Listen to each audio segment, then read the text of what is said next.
Hello everyone, welcome back to my YouTube channel.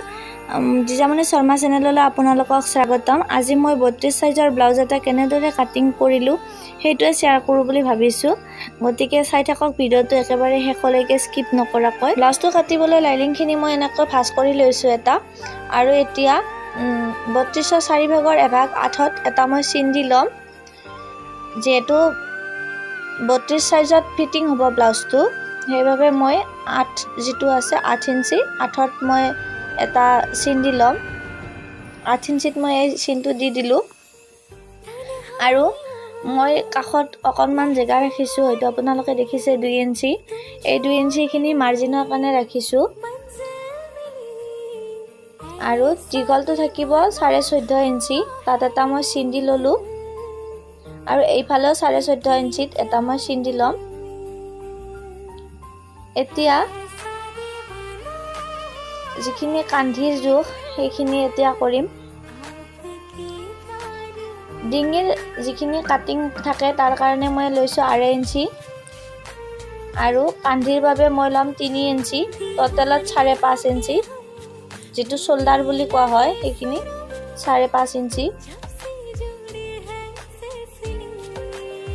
তা চিনটো দি লৈছো মই। এইফালে 8 ইঞ্চি আৰু সেইফালে 3 ইঞ্চি। 3 ইঞ্চি মই এই কাৰণে লৈছো চিলাই সোমাই যায়। মই অকমান চিলাইটো ভিতৰ ফালে সোমাই দিম সেইভাবে মই 3 ইঞ্চি ললো। এনে সৰু সাইজৰ ব্লাউজ কাটিলে 8 ইঞ্চি ললিও হয়। মই 3 ইঞ্চি লৈ ললো আৰু এটো 6 ইঞ্চি লৈছো। আৰ্মলৰ কাৰণে 6 ইঞ্চি লৈছো আৰু এটা বক্স বনাই লৈছো। এতিয়া পেটিডালৰ সহায়ত 1.5 ইঞ্চিত এটা চিন দি লৈ এটো এটা শেপ কৰি মিলাই দিছো।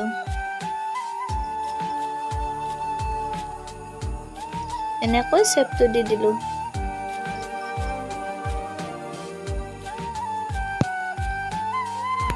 এতিয়া ডিঙিৰ যেটো ডাউন হ'ব হেতু 10 ইঞ্চি দিছো মই। ইয়াতো এটা বক্স বনাই লম। এইফালে 3 ইঞ্চিত আৰু এটা চিন দি লৈছো মানে ওপৰত 8 ইঞ্চি আৰু তলত 3 ইঞ্চি কৰি লৈছো। তলটো অকনমান বহল কৰি দিব লাগে। এতিয়া মই বক্সটো বনাই লম। এতিয়া ডিঙিৰ যেটো শেপ সেই শেপটো মই আঁকি লৈছো। একেবাৰে সিম্পল ব্লাউজ হয় এটো, কোনো ডিজাইন নাই। এনেকৈ মই আঁকি লৈছো।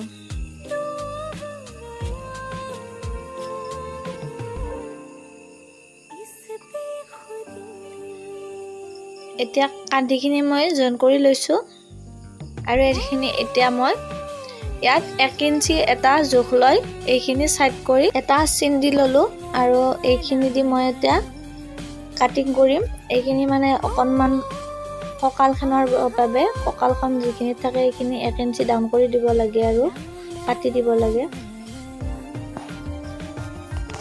এতিয়া মই কাটিং কৰি ললো।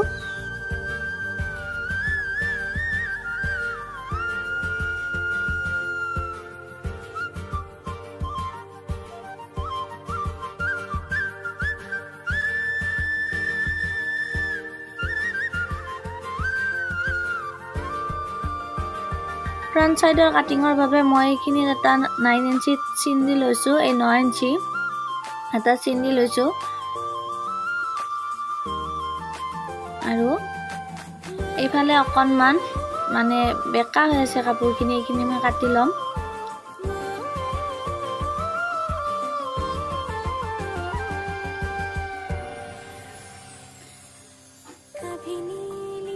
এতিয়া 1 ইঞ্চিত মই এটা চিন দি লম আৰু এইফালে 3 ইঞ্চিত এটা চিন দি লম।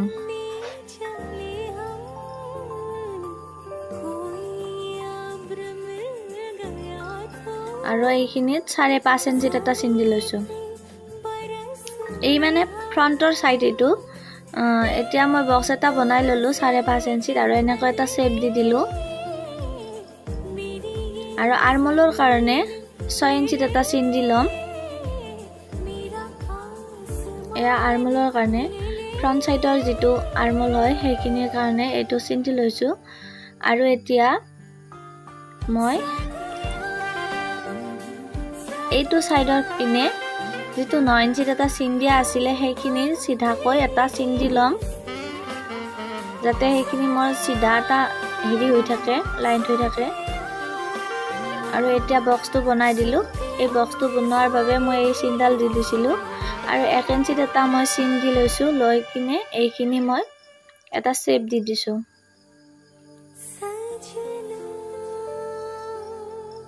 এনেকৈ মই আৰ্মলৰ শেপটো এনেকৈ দি দিছো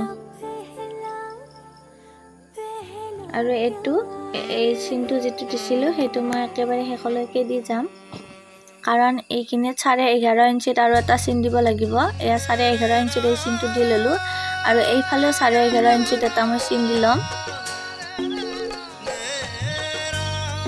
আৰু এই চিনটো মই লক কৰি লৈছো দুটা চিন লক কৰি এটা কৰি লৈছো আৰু এতিয়া মই 1/2 ইঞ্চি এটা জুকত চিন দি লৈছো আৰু এইখিনি মই বেকাকৈ চিন এটা দিছো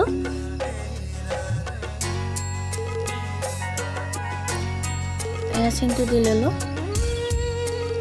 এতিয়া আৰু এইখিনিৰ পৰা 4.5 ইঞ্চিত আৰু এটা চিন দি ললো আৰু এই চিনটোৰ পৰা মই এটা শেপ দি দিছো 5.5 ইঞ্চি যেটো জোখ লৈছিলো সেইটো লৈ ইয়াত চকৰ কালাৰটো বেছি মানে বেছি হেৰি হোৱা নাই ফুটি উঠা নাই কাৰণ লাইট জ্বলি আছিল লাইটিংৰ ফকাছত বেছি হেৰি হোৱা নাই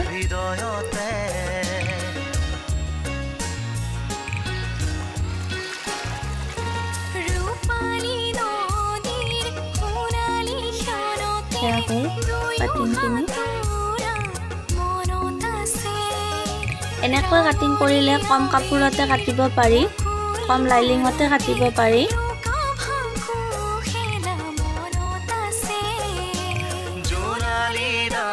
এতিয়া যেটো সেকেন্ড পাৰ্ট হয় হেতু কাটিং কৰিছো 8.5 ইঞ্চি এটাত মই চিন দি লৈছো 8.5 ইঞ্চ আৰু এইফালে 8 ইঞ্চ এইখিনি 8 ইঞ্চি আৰু এটো 8.5 ইঞ্চিত হ'ব চিন দীঘলটো মানে 8.5 ইঞ্চিত হয় আৰু এটো চিন এটা দি লৈছো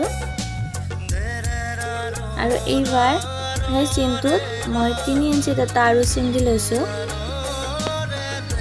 এবাৰ 1.5 ইঞ্চিত আৰু এইফালে এটা চিন দি লৈছো আৰু এইটো এটা বক্স বনাই দিব লাগিব বক্সটো বনাই দিলো আৰু এতিয়া এটা শেপ দি দিছো ৰাউন্ড কৰি আৰু ইয়াত এটা 1/2 ইঞ্চিত চিন দিছো আৰু এইফালে 1.5 ইঞ্চিত এটা চিন দিছো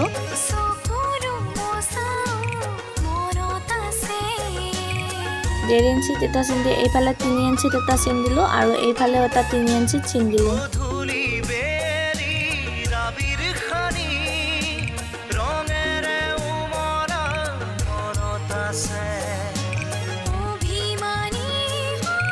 या सिंधि दिलेलो आरो एटु बेकाको एटा सिंधि लैसु एखिनि মই राउंड को एटा शेप अंदाज मते दि दिलो ইয়াত কোনো ধৰণৰ জোখ মাখ লোৱা নাই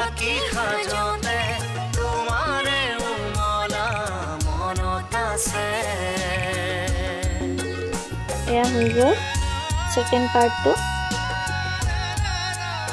কাটিং কৰিছো এইটো ব্লাউজ লৈ ডাঙৰ সৰু হ'ব এইটো মই বৰ্তমান 32 সাইজৰ ব্লাউজৰ কাটিছো আৰু 40 সাইজৰ ব্লাউজ আৰু ডাঙৰ ব্লাউজ আগতে কটা মই আৰু সিলাই কৰা ভিডিও দি থৈছো যদি চোৱা নাই চাই লব এতিয়া 9.5 ইঞ্চি এটা মই চিন দি লৈছো এটো হাতৰ বাবে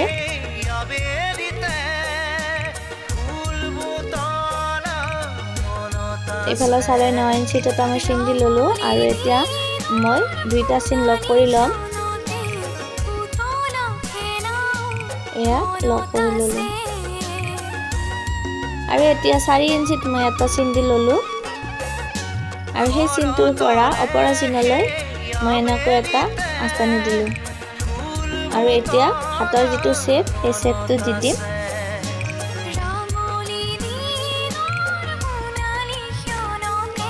এনেকৈ হাতৰ শেপটো দি দিলো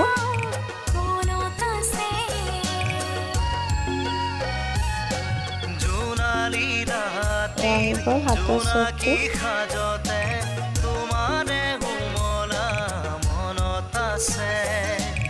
এতিয়া মুগুৰীৰ বাবে 5 ইঞ্চি এটা চিন্দি লৈছোঁ আৰু 2 ইঞ্চি মাৰ্জিন ৰাখি দিছোঁ।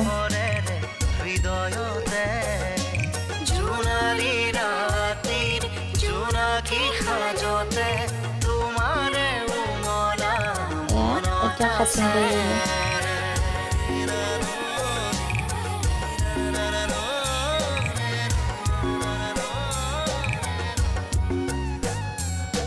এইখিনি কাটিং কৰি হৈ গ'ল।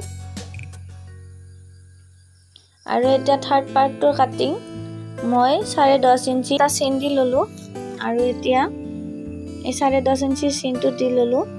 আৰু এতিয়া মই কাপোৰখন ঠিক কৰি লৈছোঁ কাৰণ কাপোৰখন অকণমান ভাজ লাগিছে।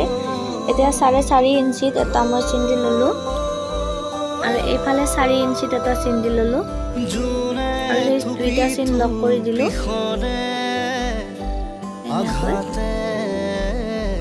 এতিয়া এটা শেপ দিব লাগিব, অকণমান ডাউন কৰি।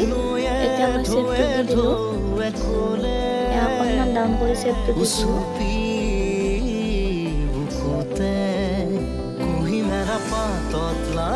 হাফ ইঞ্চিত এটা চিন্দি ল'লোঁ, এইখিনি অকণমান বেকাকৈ কাটিব লাগিব।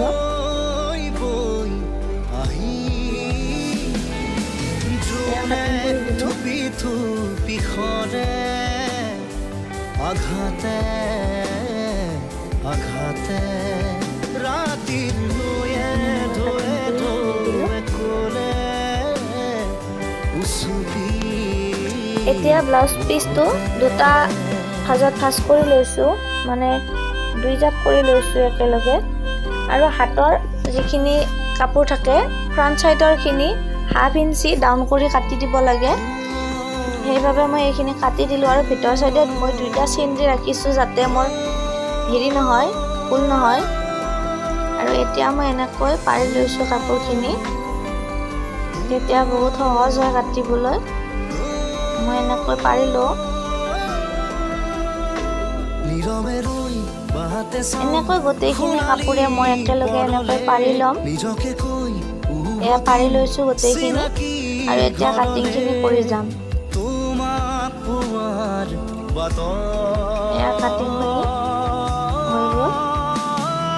এনেকৈ হাতখন কাটিলোঁ আৰু বাকীখিনি এনেকৈ কাটি যাম মই। যদি মোৰ ভিডিঅ'টোত নতুনকৈ আহিছে তেনেহ'লে মোৰ চেনেলটো ছাবস্ক্ৰাইব কৰি বেল আইকনটো দবাই নটিফিকেশ্যনটো অন কৰি থ'ব। আৰু ভিডিঅ'টো চাই কেনেকুৱা পালে কমেণ্ট কৰি জনাবলৈ নাপাহৰিব। যদি ভিডিঅ'টো চাই ভাল পালে তেনেহ'লে এটা লাইক কৰি দিব। ৰাতিৰ নয়ে ধোৱে ধোৱে কোলে উচুপি বুকুতে কুহিমেৰা পাতত লাগি ৰয় জৰি ফুলৰ কলি। ভিডিঅ'টো শেষলৈ চোৱাৰ বাবে ধন্যবাদ।